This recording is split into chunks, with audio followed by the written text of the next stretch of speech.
All right, guys, I am back with the next real estate lunchbox. I appreciate everyone for coming on and checking this out. I know we're streaming on YouTube and then also Facebook.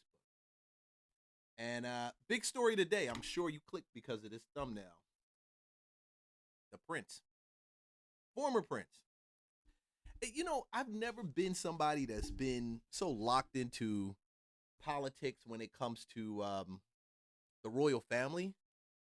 But I think the Epstein situation makes us have to look at this under a new light.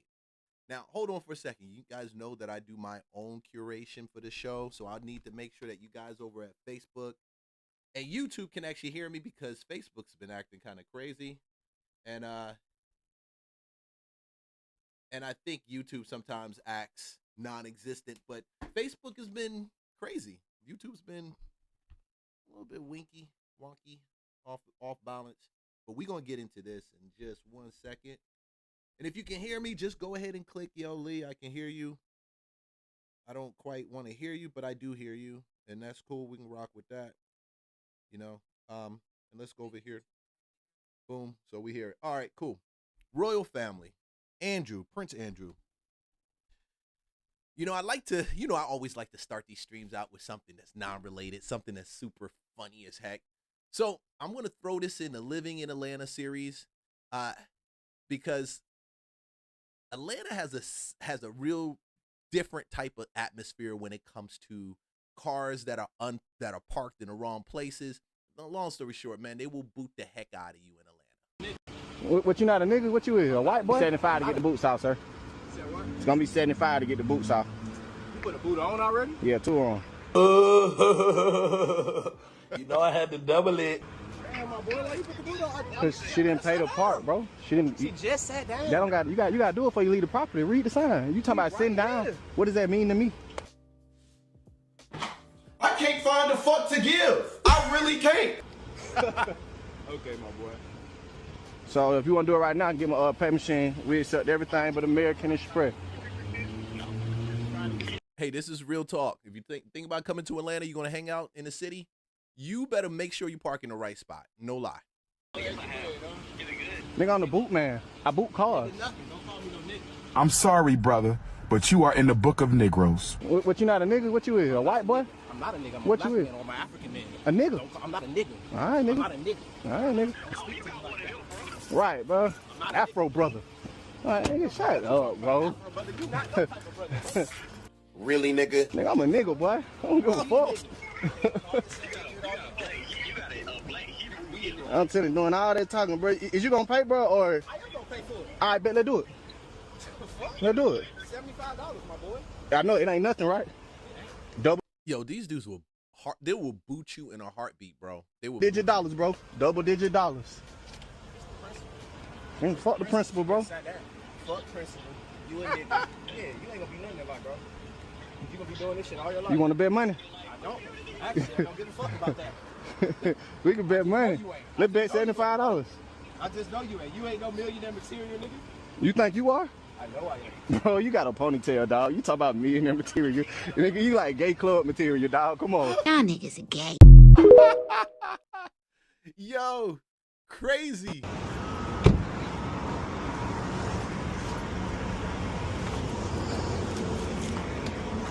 What's going on, sir? It's gonna be 75 to get the boots off. Everything but American Express. Huh? You a bitch.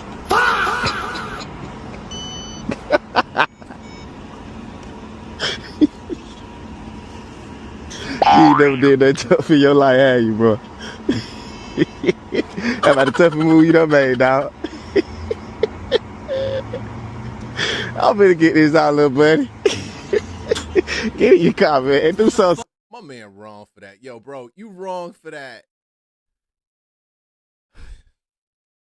Nice, man. On my car, bitch. I'm gonna take my time. Yeah. Hey, bro, have you ever been tough before? Shut the fuck up. You know, so you never done nothing tough. Get this shit off my Ever. car, What if I pussy. don't? What if I don't? What if I don't? What Take you it gonna? off. What if I don't? Take What you it gonna do off. if I don't? Take it off. What you gonna do if I don't? Take it off. Nothing. Take it off. Lame ass Take boy. it off. Ain't gonna do nothing if I Pussy don't. boy.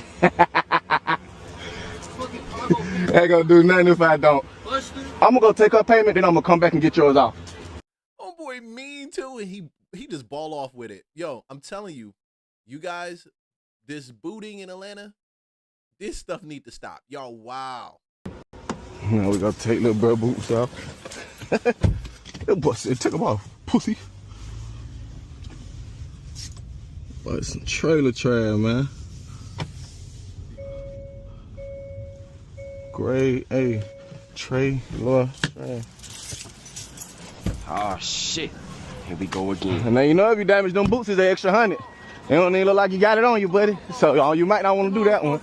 Come on, Kofi, get that shit out my car. Who spit on me if you want to? You know better, cause you know better. Pussy. Cause you know better. Pussy. Who you talking to? Know better. Pussy. Pussy. Ha ha ha ha ha ha ha ha ha ha. Pussy. Yo, pussy. You got a pussy job with some. Please pay for your parking. You wrong. Look at him and his wedgie. Ready to put a boot on somebody's car. Y'all, this man is doing his job today. Not on the testy. The testy. When do you guys start calling like Teslas the Tessie? Come on, man. Y'all putting Elon Musk. Y'all know y'all don't like Elon Musk, and y'all giving like pet names to his cars. Y'all know y'all don't like him. Anyway. Y'all, he is not playing with folks out here today.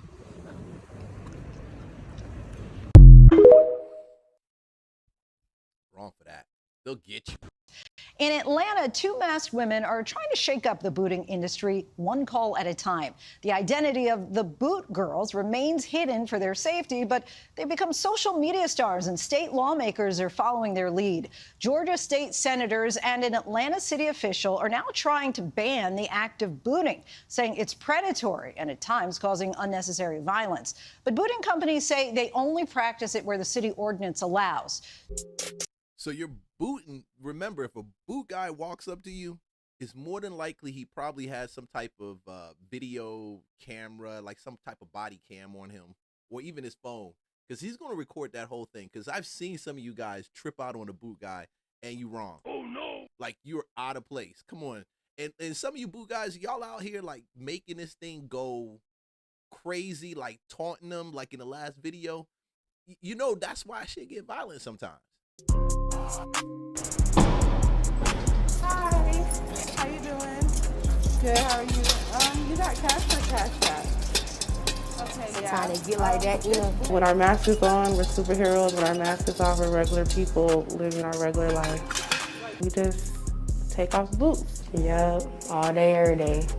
We're able to be like feminine Batmans. We were at an apartment complex, and Shiesty randomly got booted. They had a key, and we just... You see, Atlanta is one of the only places jokers can run around in a Tesla with a mask on.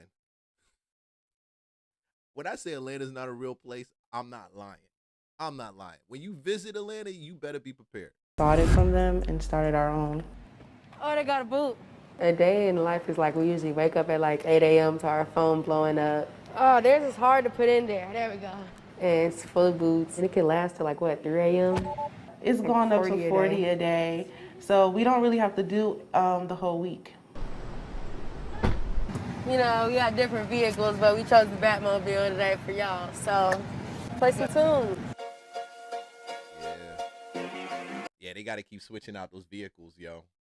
Getting hot.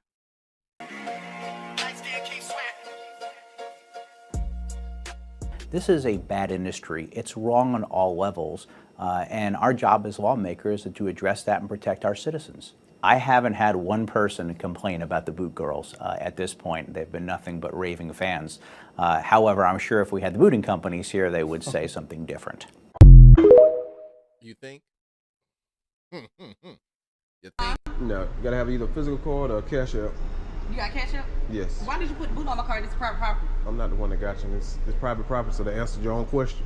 Is it private property? Why did they put it the boot on my car? Did you? What is this? Handicap spot. You got a handicap sticker? It doesn't matter. Private property. You can park handicap. Ma'am. That ain't how it works. Yeah, cause you. I'm ready to go. You talk to them in the morning about that one, so I don't know that one. They said that I can pay 50. Gotta be 75. Let me call it like this. She ain't got no power, baby. She ain't got no power on private property. What? She ain't got no power on private property. What is the cash up? It's 404, 409, 2526. You see, Oh, I hear you talking about they don't. They do. you see INC? Yeah. I gotta go. Woo, please, sir, take the shit out of my car. Yes, ma'am. Nah, fuck that. Can you just take the food out of my car? We don't got no more questions for these motherfuckers. I'm ready to get the fuck away from here. How do y'all screw up, park somewhere where you know you're not supposed to park? Then you get mad at the dude who turning around and he helping you. Like, he taking the boot off. Somebody may not be as sensitive to that. I remember people that got booted, and sometimes it took like about a half an hour for the boot guys to even show up. So you out there in the cold, and I've been there in Midtown, sitting up there in the cold, and you sitting there waiting for the boot person to come. And then you got an attitude when they get there too. You got a big attitude, like, what the heck? Like, you ain't do nothing wrong. See, that's why I say the culture trash. Y'all don't even, you don't even sit back and even look at, man, I did this. Be honest with yourself. You parked in the wrong spot, bro. Come on, Harmony, close your door.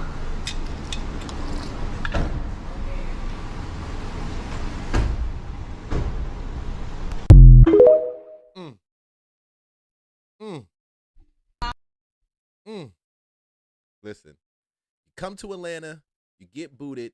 Don't get mad at the boot guy. The boot guy is just there to do his job. And if anything, I tell you, you catch more. You catch more? What is it? You catch more bees with honey than you do with vinegar. I don't even know why you would catch more bees with honey than you do vinegar, because bees make honey.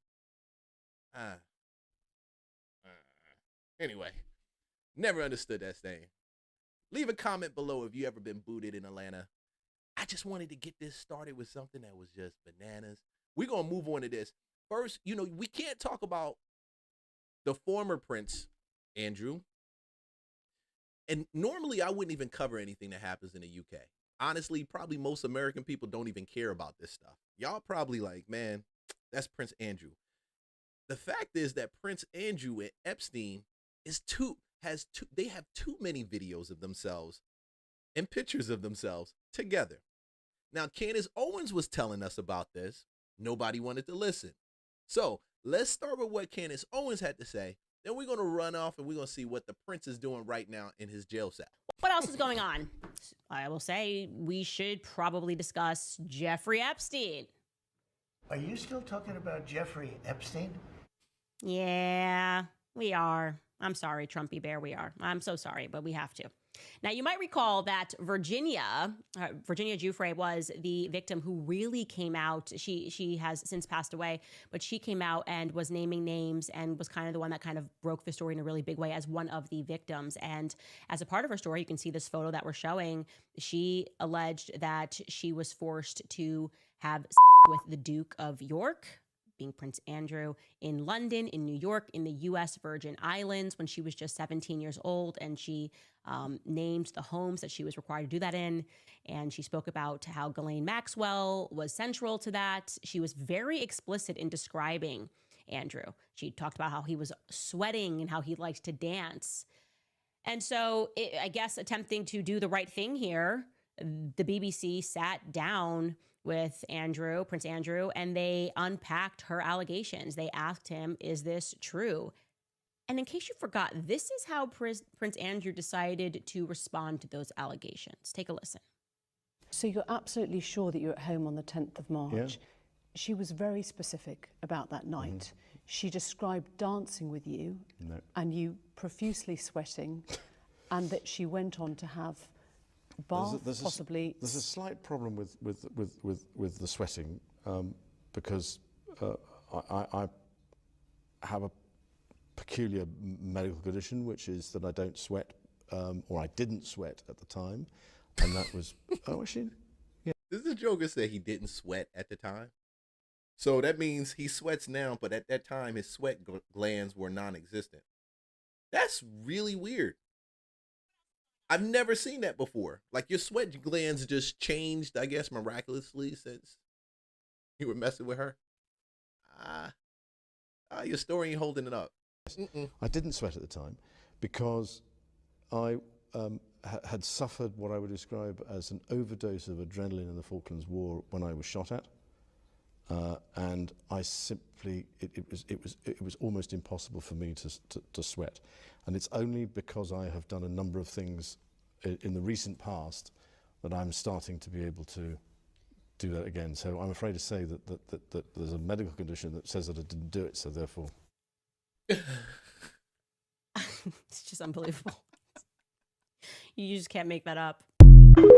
That joker said he has a medical condition which prohibits him from sweating.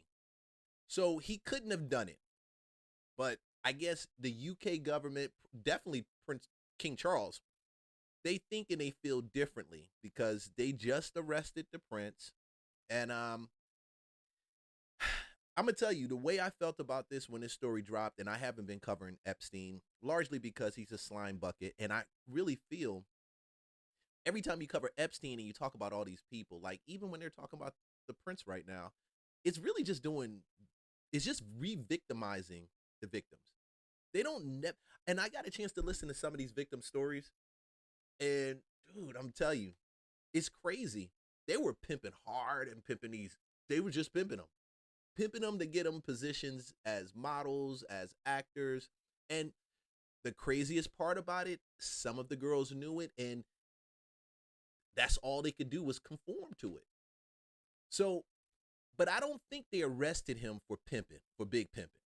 They didn't get him for big pimping. And get to some breaking news that is happening as we speak in the United Kingdom, where it is on its way towards lunchtime on a Thursday. The reports are that Prince Andrew, the former Prince Andrew, has been arrested. Now, the suggestion is that police have arrived at the former prince's home. Now, this information is very fresh to us right now. It is the BBC who is making this reporting as we speak, but Andrew, Mountbatten Windsor, as he is to be known now, of course, the former Prince Andrew, all of the questions that have surrounded his relationship with Jeffrey Epstein, all of the questions that have extended into potential domestic consequences that may be for him in the United Kingdom. Now, we will learn over the next hour exactly what has taken place, but 8 officers have arrived at his home in the past few minutes. They've arrived in 6 separate Metropolitan Police vehicles. Now, one of the accusations that was being levelled at the former Prince Andrew is that when he was the trade envoy, and he was for the best part of more than 10 years, he was representing the UK government. Now, obviously, he was above party politics as to whether that was a Conservative government or a Labor government. But amazingly here, that question of misconduct in public office is what this all connects back to. Because... Wow, so they're not getting him on sex trafficking, none of that. They're focusing on misconduct in a public office. And the thing that's weird about that to me, and I'm going to jump to this other report because let's jump to this one over here. Our next guest has a long... The thing that's weird about that to me is they could have did this a long time ago. They didn't have to wait for the files to drop. They already had pictures of it. He had already been stripped of his title. Is it something like the files dropped and the outrage, and then all of a sudden they did it? That's the thing that's weird to me. That's why I kind of feel he's probably going to be the only one arrested in this, because the U.S. Department, I think it was the DOJ, they tapped the UK government on the shoulder about him. And so are they planning on any arrest for the United States citizens that were involved in this? I mean, we're going to see Jay. I don't think so. Because there's a long list of people. And I think his position is just like the position with Bill Clinton. Fingerprints all over it. We see the pictures. You saw Bill Clinton dressed up like he was Rico Suave, had the linen top on like he was Biggie out of a video, posing with Epstein. So if we're going to do this for a former prince who got stripped of his title, and at one time he was the Queen's most favorite son, now she's dead, and she paid $12 million to get him out the other deal. But I think his brother's gonna crucify him. Oh no! Yeah. His brother's gonna crucify him and drag him, because at the end of the day, I think Prince Andrew is still in line for the British monarch. Even though he's stripped from his title, he's still in succession. He's 8 people down. I think 6 or 8 people down in succession in the British monarchy. History with the royal family. Piers Morgan has met Andrew, knows his ex-wife Fergie and their daughter as well. He joins us now on the phone. Hey, Piers, did you ever think it would come to this? Do you know, I was beginning to fear it might, but when it actually happens, it is an absolute bombshell. I mean, to put this into context, there has been no member of the royal family. Hey, can you please like, subscribe, follow? If you're watching this, just browsing through, listen, everything you do helps the content. And you're welcome to buy a cup of coffee. Let's go. In my lifetime, I'm 60 years old. Did you hear that? He said this is I think there was one other member of the British family that was arrested on some minor charge. I think her dog attacked another person's dog or something like that. But Prince Andrew is the very first member of the royal family that's going to see the gallows, the guillotine. Nah. No member of the royal family arrested in my lifetime. I'm 60 years old. If you have to go back centuries to the last time that a member of the British royal family was arrested. And this is a serious matter. If he is convicted of misconduct in public office, then the vast majority of people that receive that kind of conviction end up with a prison sentence, and the maximum sentence is life imprisonment. And this is the king's brother who remains 8th in line to the throne. So this is I thought it was that 8th in line for the throne. Listen, make a comment if you think that he's actually going to go to jail and get prosecuted. I think he's going to flow in and flow out. I think they're probably going to hold an arrangement. They'll probably put him in a nice cushy cell. But part of me also feels like his brother who's spearheading this, who could have stopped it, he's got some animosity towards him.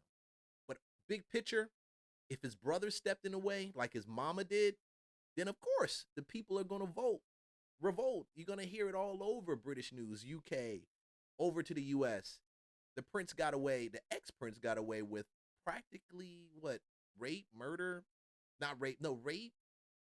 And then again, this has nothing to do with his sex allegations. Nothing.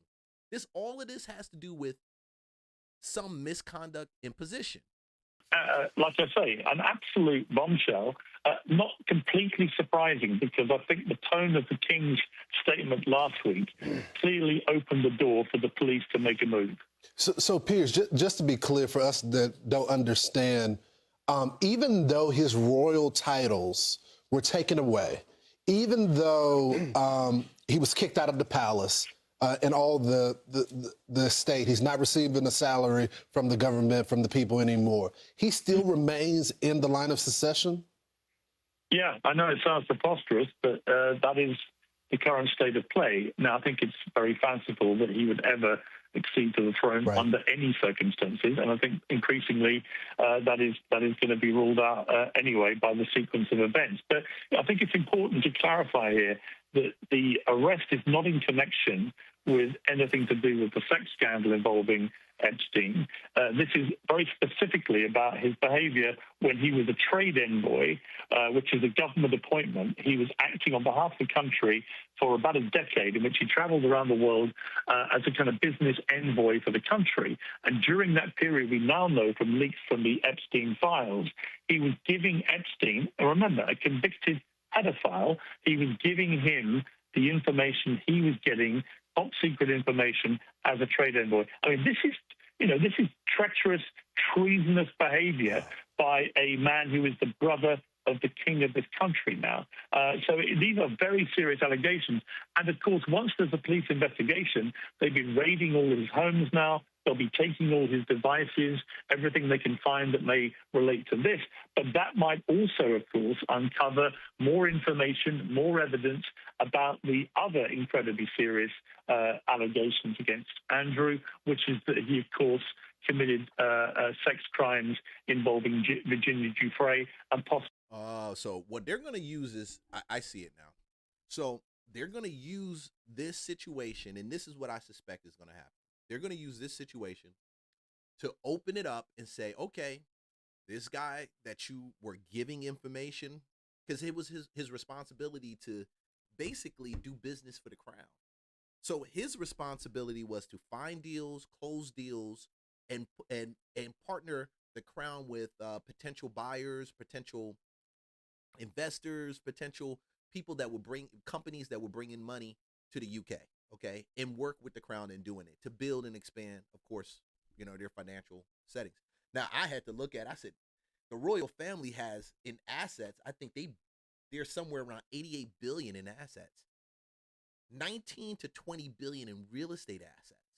So he had a lot of money he was playing with, and we knew that Epstein also was a financier, right?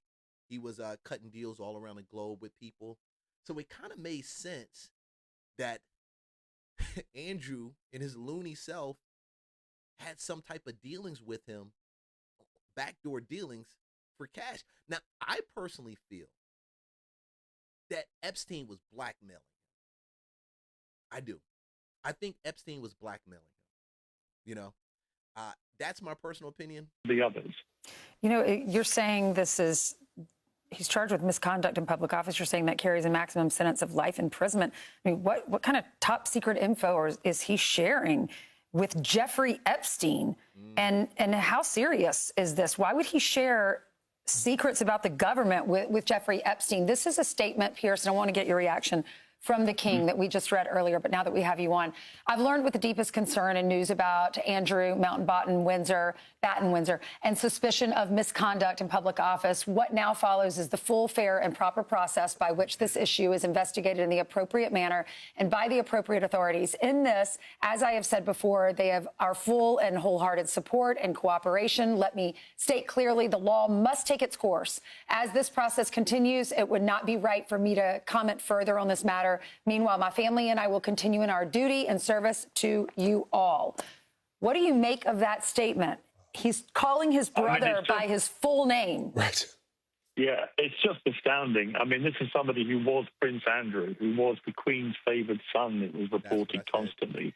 And there are going to be very difficult questions for the Queen. You've got to remember, the Queen stepped in and paid over $12 million, it is reported, to Virginia Giuffre to settle that case she brought against when he was then Prince Andrew. This is the King and Prince William and others. Of course, they've all been around Buckingham Palace, for example, where there are now increasing pieces of evidence emerging of flights where young women have been flown in and brought to the palace. Who knew what, where, and when? It's increasingly likely, I would say, that other senior members of the royal family are going to have to also be interviewed by the police. So this might just be the... So I suspect his brother, the King, knew, didn't say anything. Of course, the Queen knew. She's dead right now. She's passed away. But she paid that $12 million because she knew it. So it's been a cover-up. And I got to say that Epstein was blackmailing him. Epstein had to have something. Guess what? All them videos, of course, because Epstein was recording everything, taking pictures of everything, communicating via email. Dude, how do you use Gmail and Yahoo to communicate your craziness? I don't get it. There's so many other email services you can use out there that would encrypt your stuff. And I'm not giving any of y'all ideas. Oh, no. Yeah. But at the end of the day, Epstein had to have something on him to blackmail him. If he didn't, then why would he willingly give Epstein information on the Crown's financial holdings? Information that he wasn't privy to. And the worst part about this is that it takes the UK to arrest someone. I keep saying nobody's going to get arrested in the US concerning this. A couple different things happened with this situation. Just like we had Cassidy with Puffy sticking around because she felt like she was going to get something from it, we had a combination of women that did not want to stick around, but that was their career. And then you had a combination of women that wanted they knew that was how you got ahead. Because anybody can say anything right now after Epstein died, and everybody can say, even with the trial, they said what they had to say concerning Epstein. And do I believe he was a slime bucket? Yeah, I believe he was a slime bucket. I believe that he was a slime bucket, that Andrew's a slime bucket. They all knew it. They had the videos. They had pictures of these women, and nobody said or did anything. People in power covered it up, or they just completely ignored it. Nobody gave enough props to Donald Trump for actually, and I think it was 2 or 3 days in the news media circulation. Yeah, Trump, yeah, he tried to, bring back Epstein. He tried to oust him, and he told them, hey, don't let this guy in. He's bad news. And they just covered that for 2 days, and then it went away. But just like with the situation with Puffy, same thing here.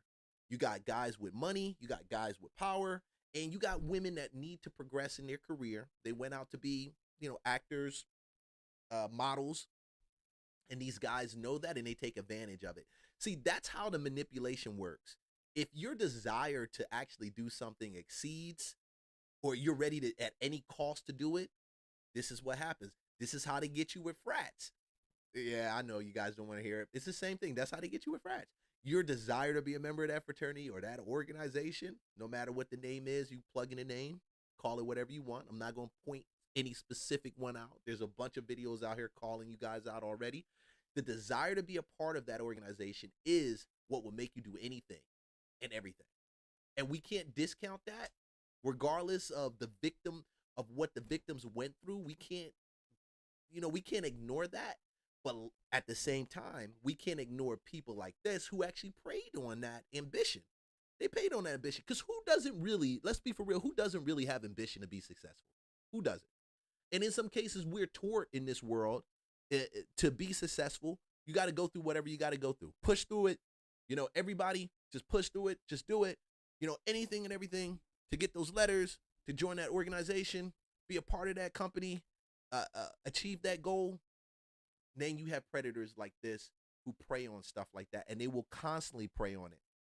But they've got, I believe they're going to use this situation to open it up and to say, hey, let's talk about what happened with Epstein. How did he end up with all of the information on the Crown popping up in U.S. servers, according to Epstein files?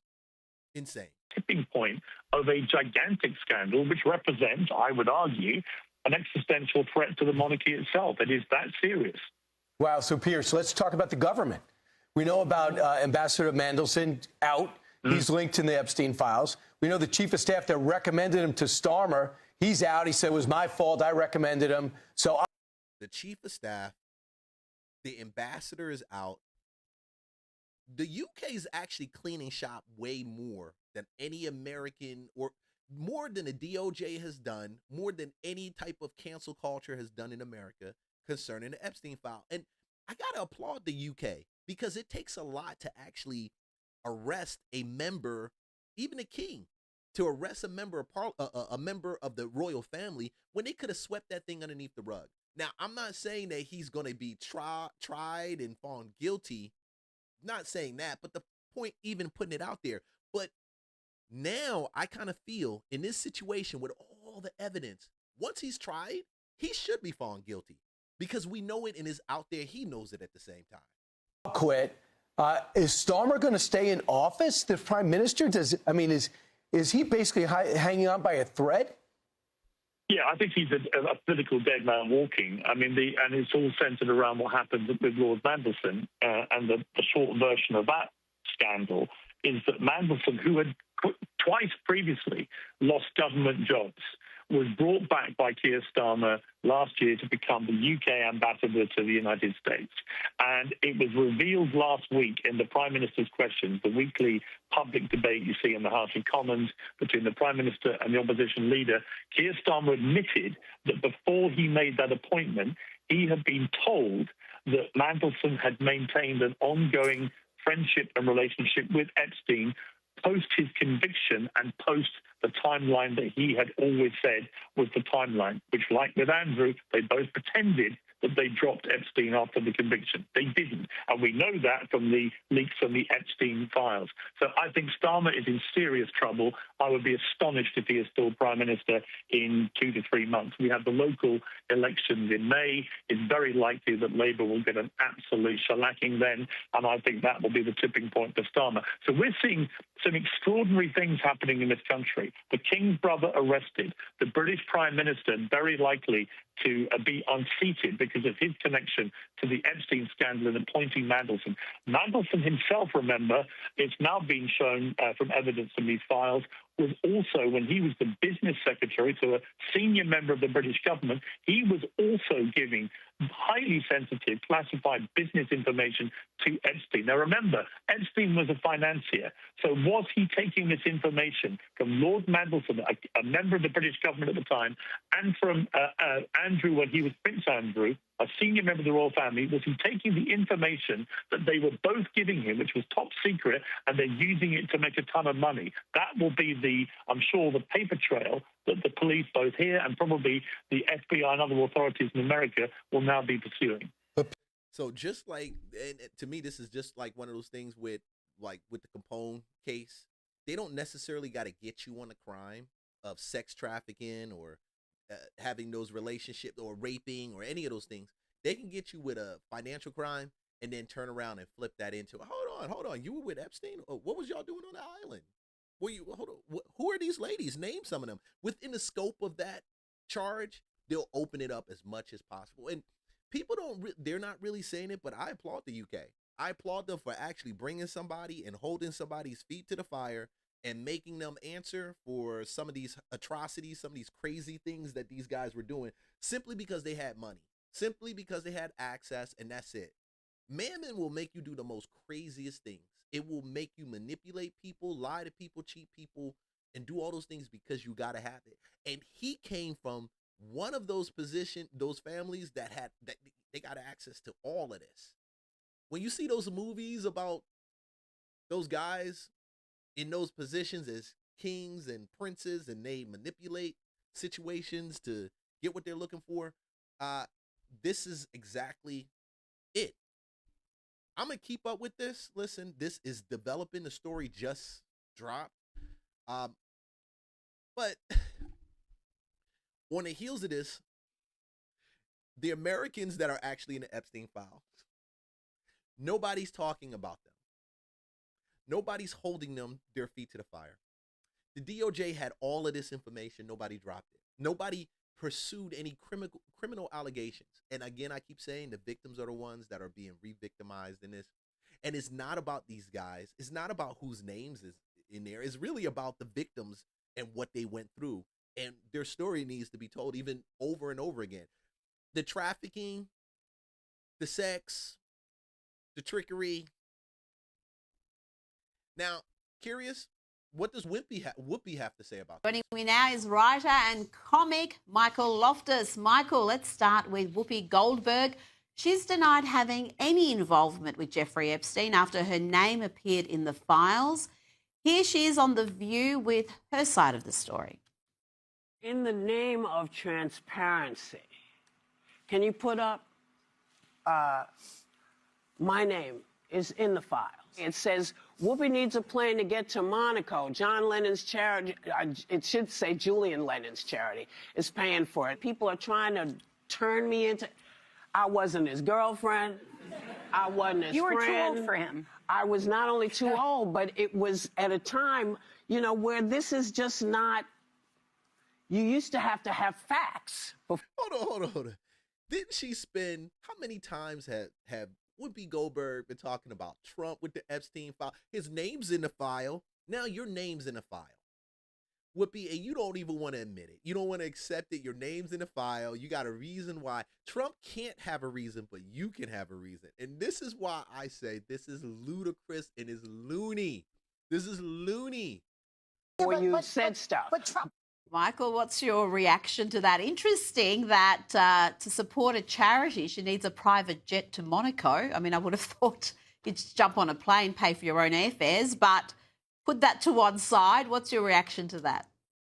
I feel bad for Whoopi Goldberg.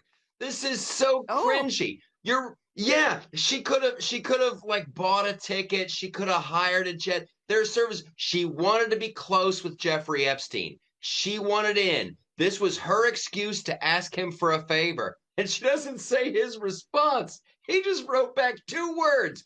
No thanks. So Jeffrey Epstein, who's world famous. They not buying it, Whoopi. No thanks. You can't bust it wide open for us. We don't want you. Oh, no. You're not at that level, okay? Congratulations. Well done. And this is the truth. What he just said right there, I believe 100%.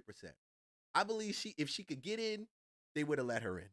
If she could fit in, they would have. If they would have said, Whoopi, come on in. Yeah, come on, girl. Let's go to the island. Whoopi would have went to the island. She would have been a victim of Epstein, and she would be one of the victims right now, probably getting bank or writing a book off of The View. I went just to go to a charity, and he dragged me in and started having his way with me. Mm-hmm. Oh, no. Taken away, because they will use that victim card, because there's a bunch of people that were victimized, and Whoopi would have loved to be one of those people, simply to say, I was one of those people.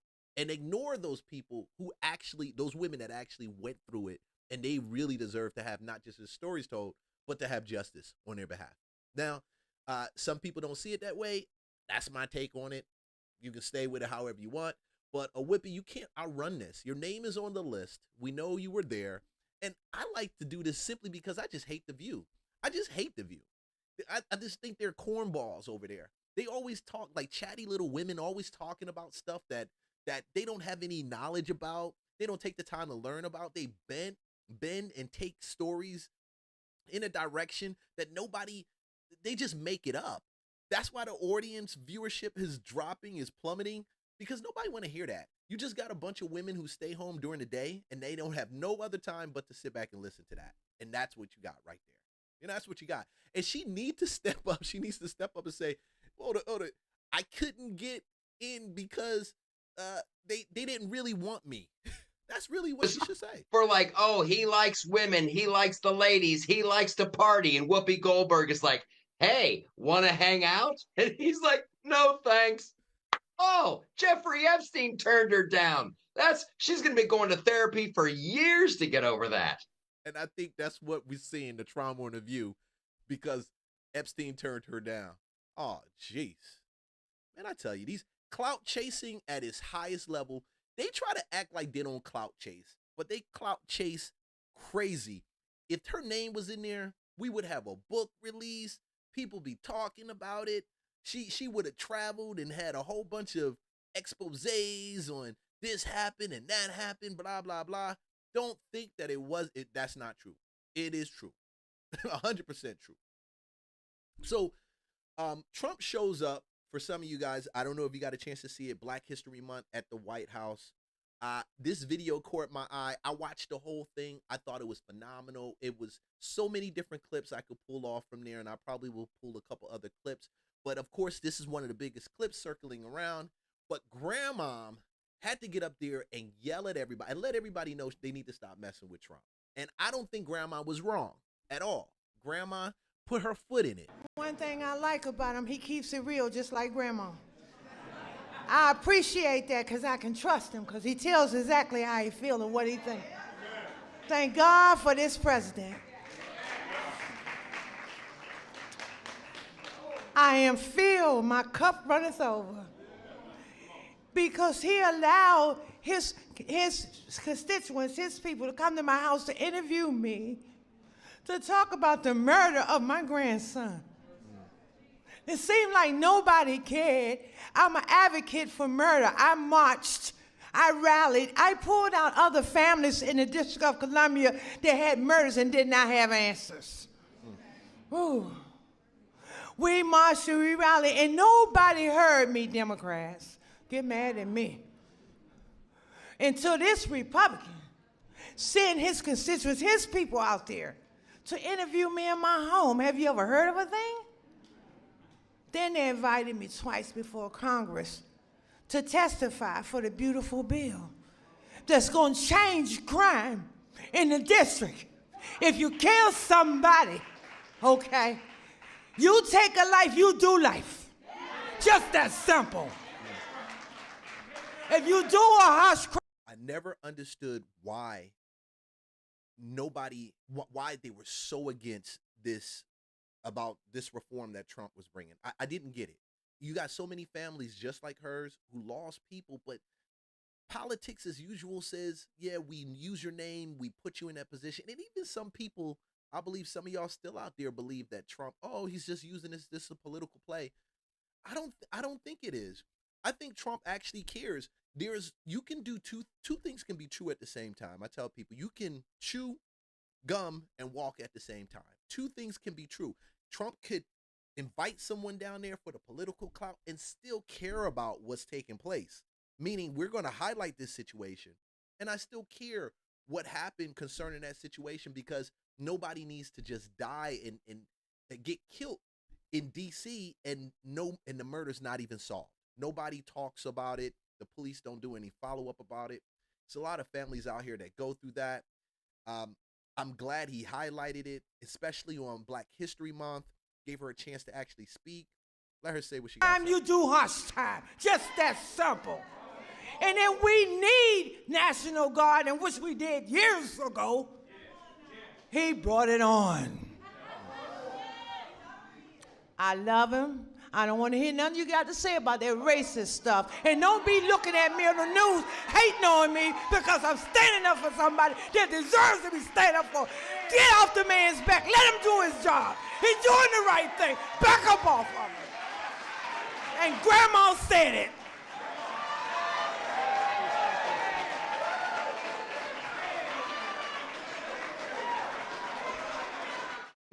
Look at his face. Trump liked that. He liked that. She came out with the gloves like, back up off of him. Back up off of him. Man, and that's the problem. When you deal with politics, the truth will always be melted or put to the side, or they water it down in order for their agenda. Grandma was right. Let him do what he do, man. Let him do what he do. Because, and I would say this, and I continuously say this, man, you got seasons. Some seasons we needed to have a Democrat as leader, a specific type of Democrat, because they either saw it in a way that we needed to bring some balance to the country at that point. So when we have this tug of war between Democrats and Republicans, and I know a lot of conservatives and Republicans will disagree with me. They'll be like, Leon, you crazy. But there are seasons where Republicans don't have a candidate that actually fits the needs for the country. And we've seen that before. But there are seasons like Ronald Reagan, Donald Trump, where things need to be readjusted and realigned. We can't just have so much compassion and no logic, or so much logic and no compassion. And that's what we kind of deal with a lot of times. We have more logic, we have so much logic, no compassion, or we have so much compassion and no logic. It needs to be rebalanced, it needs to be recentered. And the media just does a crummy job, and I like dragging them every time. One thing I like about him, he keeps it real, just like Grandma. If nobody talks about it, I appreciate that, because I can trust. It's just going to be, it's just going to be. Ooh, check this one out. Hold on, what we got right here?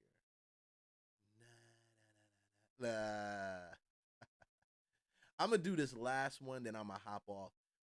This is the brutal reality right now when it comes to being a real estate agent in the market. Here is the truth about being a real estate agent, or at least my experience so far. For reference, I've been an agent for 4 years. I got my license right after the pandemic. At first, I thought becoming an agent was going to be the best thing ever. I saw all of my friends and other colleagues making a ton of money in it, and I was like, you know what? I can do that too, but with more integrity. Since getting my license, I feel like I've had a harder career than most. A lot of my clients who have found me on social media have came to me to fix their problems. A lot of them work with shitty agents or are in a position that they no longer want to be in, i.e. a house that is too expensive and no one is willing to rent or buy.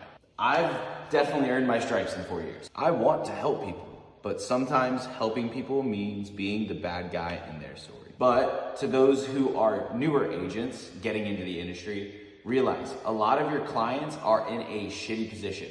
And okay, if you're a realtor and you sell a lot of houses, like, what's your next play? I got a controversial take that the most forgotten person in real estate is not the struggling agent. Quiet as it's kept, is y'all out here selling 30, 50, even 80 deals a year. And I feel like the industry is using you. It's bullshit.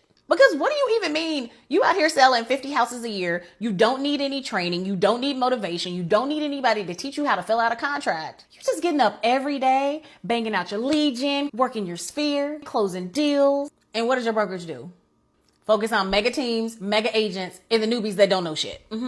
And I keep saying that as an agent, if you're looking at becoming a real estate agent, a lot of this thing is about pimping the salespeople. It's the same way in corporate America. It's the same thing on a 1099. I got an offer to go work for an agency, and they wanted me to show up in the office 3 days out the week, 9 a.m. to about 12 or 1 o'clock. And I looked at it. I said, hell no. As a 1099 requiring to be there? Yeah. So this industry has notoriously pimped out the salespeople, and the salespeople look horrible in the front of the public. But hey, who cares? Everybody wants to be a real estate agent still, right? But they don't go in with the right mindset. So I'm gonna tell you right now, I got a book. It's in the main description. Six-figure real estate agent. Six-figure real estate agent. This is not about getting out here selling a bunch of homes to people and doing open houses.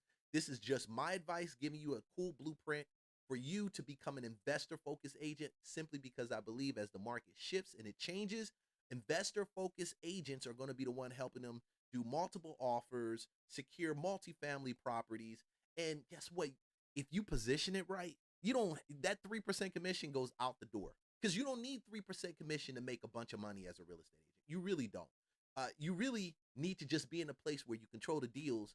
And that's what I talk about, controlling the deals. Because they know your ass is dependable. You're going to sell the houses. You're going to do what needs to be done. And ultimately, that middle group of producing agents is who pay the bills. Yet the industry is not rewarding you with any type of tools to equip you with what you can do beyond production. And real estate is this whole big industry that we're not even taught how to explore. I remember the pivotal moment in my career with real estate where I realized that if I continued working in the system the way that it was designed, I would always be the product. No, thank you. So then I started exploring other things. I built out residual income that then gave me. And that's where it is. You're always going to be the product. Is this the best time to get in real estate? Yeah, it's regardless of whatever they say. And I'm going to show you some videos that this is not a good time to be in a real estate space as an agent. I think that's completely wrong. I think this is the best time. Because when agents are quitting, when you're getting in and you're getting in with a plan, that's when the cream is actually made. That's when you make dough. Becoming a real estate agent is a scam, and I'll tell you why. If you've been following me, you know I started as a real estate agent. I worked as an agent for like 3 years before I got into like full-time investing and wholesaling. Agent game is just such a scam for most people for so many reasons. First of all, when you get your real estate license and you sign up with the company, you're probably going to be giving away a lot of your check when you start, because these people are giving you mentorship. Maybe they're giving you leads. They're showing 50-50 split when you first get started. My first mentor, who didn't teach me crap, but just collected 50% off my very first deals, 3 deals at KW. I mean, you think about it. I'm in college, 50% to a college student who's supposed to make, $6,000. Now he's making $3,000. You think I would be happy, but I still got bills to pay and I got tuition to cover. So it is a scam if you allow yourself just to be a traditional agent and play by the rules that they give you when you go to your brokerage. If you play by those rules, you're going to get those results of those rules. And for most agents, that's selling 1 deal in a year. You think I'm crazy? She's wholesaling. You can be an agent with a license and still wholesale real estate, but you do it differently because you've got rules you got to abide by also. But those rules aren't crazy rules, especially when you're with a brokerage that specializes in stuff like that. I'm not selling you nothing. I'm just trying to get y'all the game. So you don't just go get a license and just think, oh, money's just going to chase me down. You got to niche down into whatever you're going to do. You how to do it. So like in Seattle, you sell a $600,000 house, you make like $16,000. Your company is probably taking half of that on your first couple, so you make $8,000, and it's worth it because you learn. The scam part is that it's so much work to put these deals together. If you are working the residential real estate market, which most agents do, you're helping families buy houses, you're helping regular people sell their houses. It's so stressful for no reason. Like, people do not deserve these levels of stress that they go through when they're helping human people conduct the biggest financial transaction of their life. Like agents, they have to play therapist, counselor, financial advisor, all of this shit that they're also really not qualified to do. Mind you, when you get good at selling, which you'll do in your first 5 to 10 deals, if you stay at like a big name company, they're gonna still be taking a lot of your check. Now, if you're into that, and realtors do get flexibility in their schedule, they can work from anywhere, all of the things. The real scam comes when you get sucked into the ego game and everybody wants to be the #1 realtor on whatever. And that's the worst. When you move with investors, this is not about ego. This is not about, I got the biggest listing. Trust me, I've been down there, dude. Listen, I sold one of the largest penthouses in downtown Atlanta. 1.7. 1.7. I mean, cool little check. You get it. And then the ego blows up. Oh, man, I just did $1 million property. And then they're like, yeah, you walk around $1 million property. That's the distraction. I say that's the okie doke in the business, because there's a ton of opportunities in real estate, and you don't have to do that traditional stuff to make bread.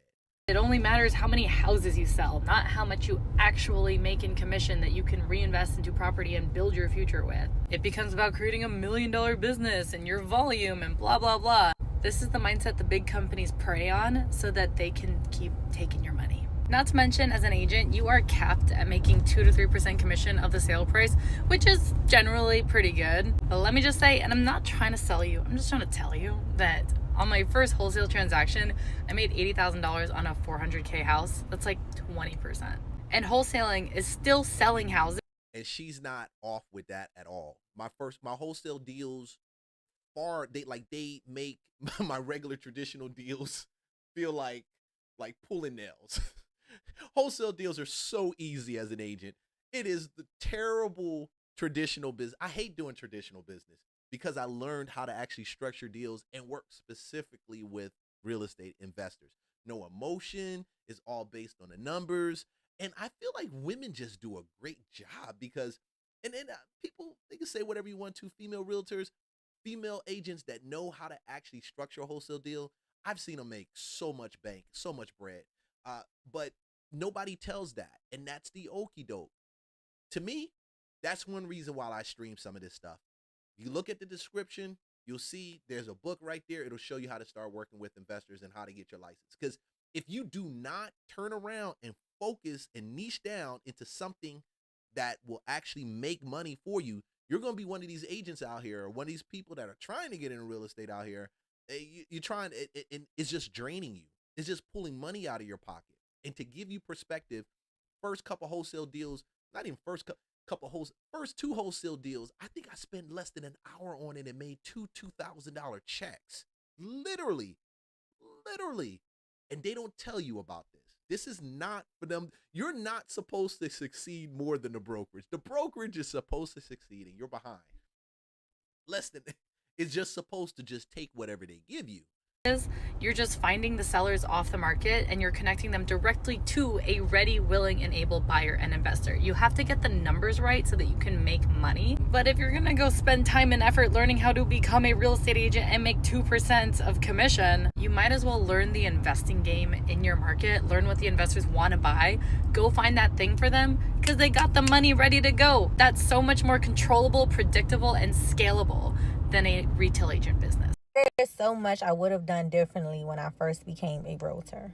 I really did not understand how much work this shit would actually take. Because being a realtor is not for the weak. It's not for the lazy. Not for the person who just wants to be cute and thinks she's going to sell 1,000 houses by next week. This business will expose you. It'll teach you patience because bills don't move on your time.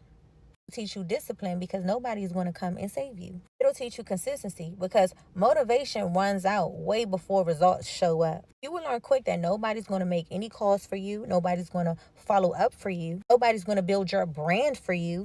And that's the thing. When you deal with, depending on what space you deal with, like I said, the business will chase you down because you have something of value instead of you chasing the business down. And that's what you want. You want the business to chase you. You want people to know, hey, I'm going to go to her or I'm going to go to him because he got the plug. He got the plug on funding loans, and he's got the plug on property that's not on the market. Brokers will not teach this.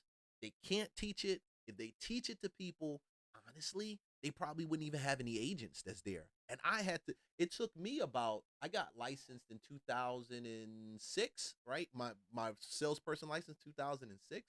I didn't learn how to move like this until like 2015, bro. Like, honestly, you're talking about almost 9 years of doing traditional real estate, and it was miserable. I was trying to figure out, why the heck am I doing this?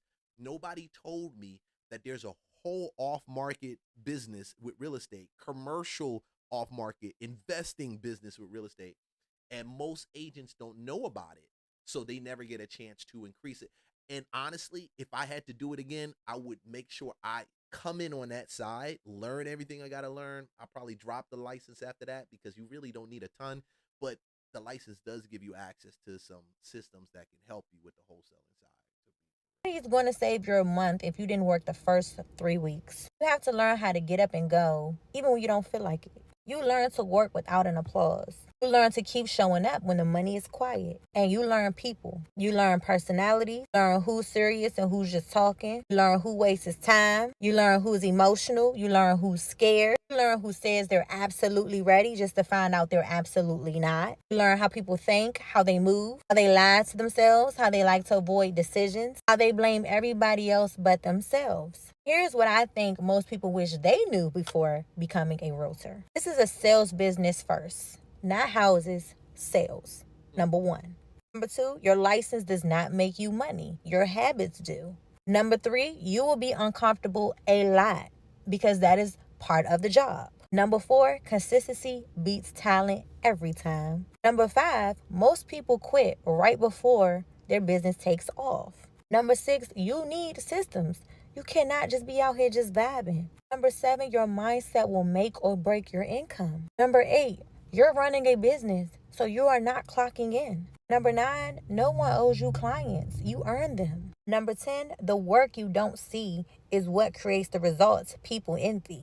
Real estate will either turn you into a sharper, stronger, more disciplined version of yourself, or expose every weak habit you refuse to fix. There's no in between. This job will build your confidence if you stay. It'll build your character if you're honest with yourself. It'll build your bank account if you stop treating it like a hobby. Yeah, I didn't know this at the beginning, but I do now. And I can't wait to see the flowers that's about to bloom. And she's right. They won't tell you this. And so a lot of people get nervous on the real estate side. They don't quite The end goal for me in real estate was never to become a real estate agent for the rest of my life. I had a plan when I got into real estate, and I made sure to execute. When I first got my license, I had already made up in my mind that I wanted to become a real estate investor, but at the time, I just did not have the money to go out and actually be able to buy a property cash. So throughout my years of being licensed, what I did was I saved up all the money that I had made and used that money to put down on my first investment property. And from there, I was able to continue building off of that, making even more money per deal. Becoming a real estate agent is a very good stepping stone, but for me, that was never the ending goal. I made sure to tell myself, this is just a stepping stone. This is just a learning phase because I want to be an investor. Now, for some people, becoming a real estate agent as your ending goal is fine too. But I know for me personally, I wanted to level up and I wanted to do bigger things. And now, y'all, I have my new construction that is in the process of being built. And I am super, super excited to show y'all what that's looking like. And and that's dope. Shout out to her. She handled it the right way. A lot of people don't have that clarity and composure when they come into the game. And for that reason, I think they just end up becoming glorified order takers. And that's it. They don't have any vision past that. I mean, I know agents that have been agents. Now, I've been an agent for 20 years, but you got to realize I'm also a broker. I'm also an investor. I have multiple fix and flips, multiple wholesaling deals, 5 to 10 deals a month wholesaling. So all these different things I learned on the back of being an agent because I just did not like what they were giving me. So have a plan. Don't just even have a plan, have a blueprint.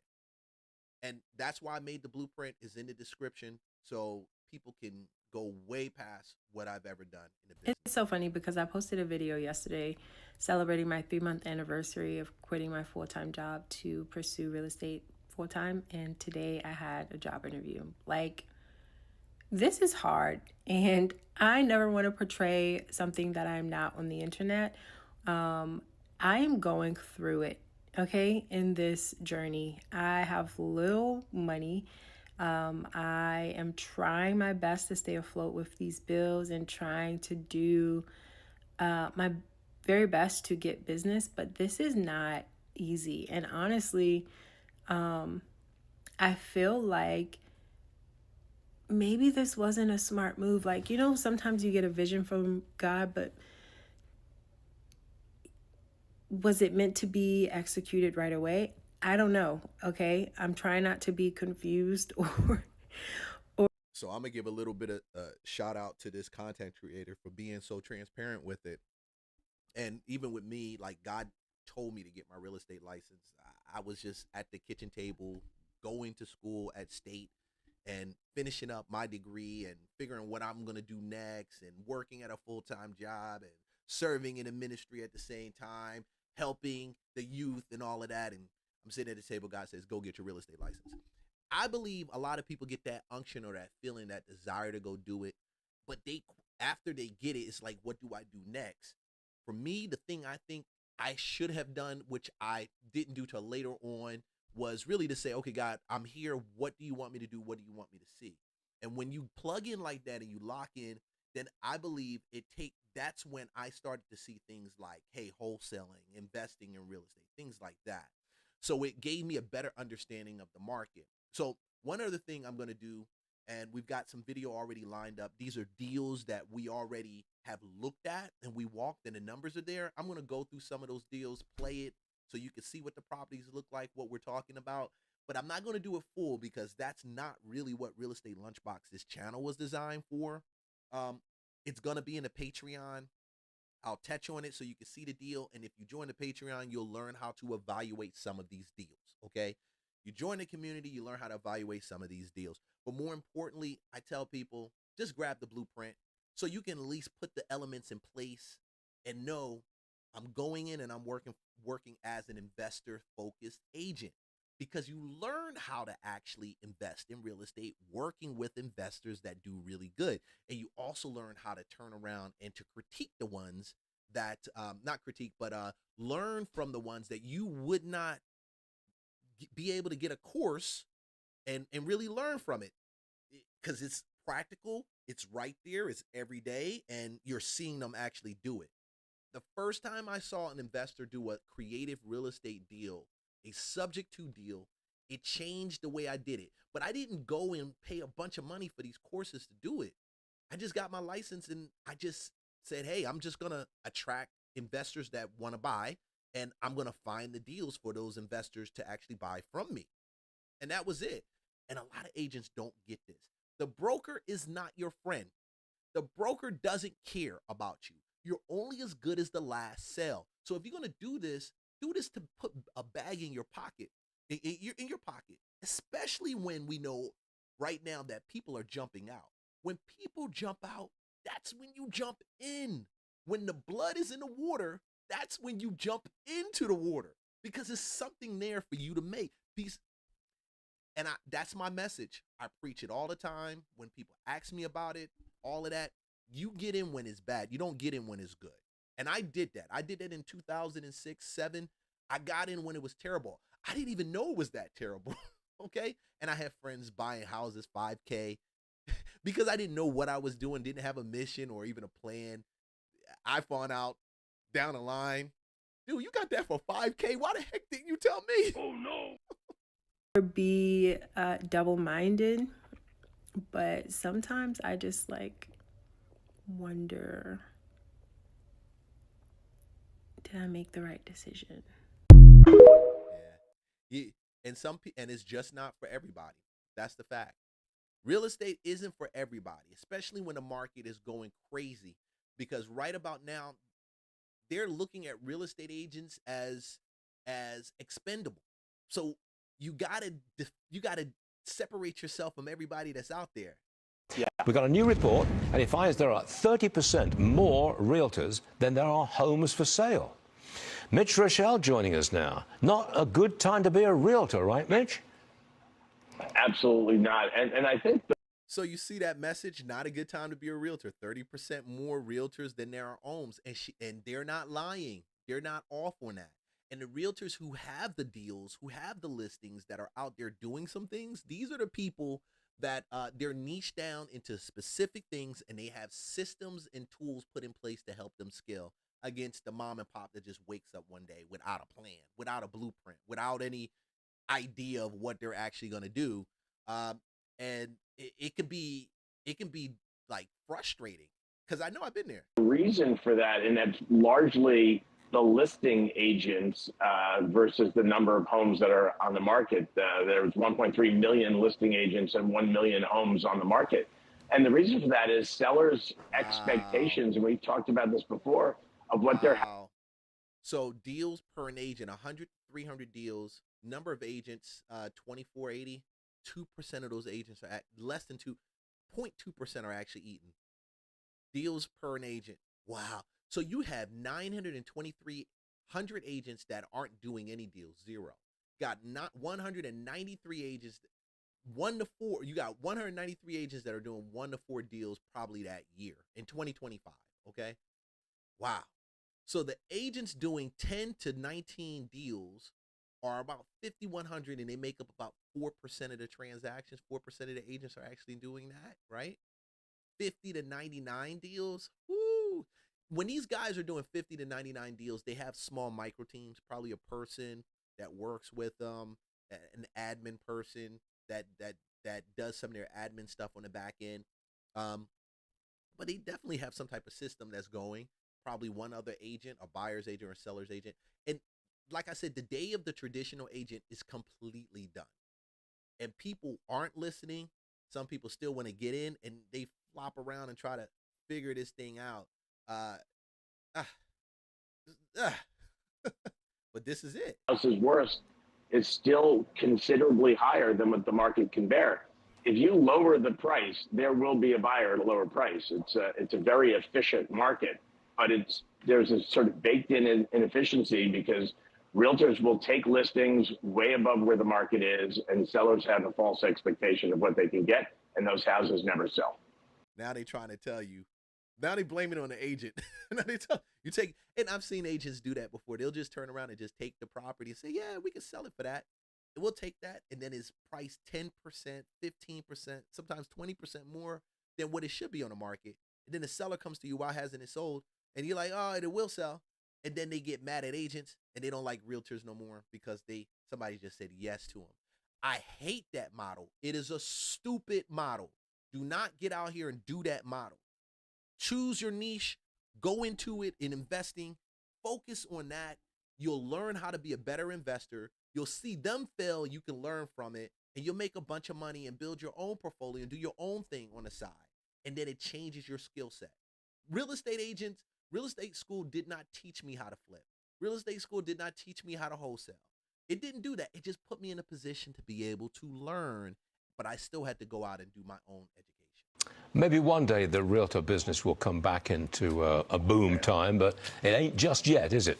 I got researchers saying that higher earners, they're the ones driving home prices. It's not a lack of supply, it's the higher earners. They're doing this. So what makes you a high earner? $100,000 a year plus?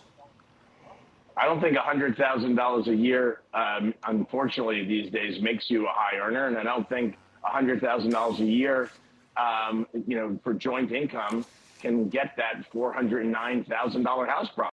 Wow, $100,000 a year no longer makes you a high income earner. This is crazy. Now you're talking about a husband probably that does 50, 60, a wife that does probably 50, 40, 60, balancing out at that 100. Insane. That won't get you the $400,000 house no more. It won't. That's why I advocate for you to niche down, get your license, bunk what they say, let it be your part-time hustle, but build your systems and tools on the back of it, and just focus on being the person who has the deals that people chase down because they got the deals. that investors jump into your buy box because you got the deals. If you're an investor, also, I've got a free giveaway that I do, our investor list. We send it out every Friday. The link is in the description. Go ahead and do that and fill it out. You'll get that set up.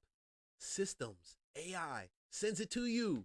Okay, off-market deals that we get sent to us, so we turn around and send it to you, so you're able to see how you make money or deals that are out here that you'll never find on a multiple listing service. They dragging you. They dragging us. They dragging us. I'm stopping this because they're about to drag us. They're about to drag every agent, and I get it. And sometimes agents need to be dragged because people get into this business and they think it's a way to get rich quick. Dude, if it was a way to get rich quick, trust me, I think working with investors are the quickest way to actually make a ton of money. And to be that person that they go to whenever they got issues or they're looking for an investment property. I mean, so many different ways you can make money in real estate. You don't need commission to make money in real estate. So many different ways. Hey guys, like, subscribe, follow for more content. I'm about to hop out because I want to go chill out with my wife for the rest of the day. But check the description, Patreon, community, all the tools and books that you need. And I will see you guys on the next live stream. Remember, Jesus loves you, okay? And remember who you are, because that's how you dominate in this world. Peace.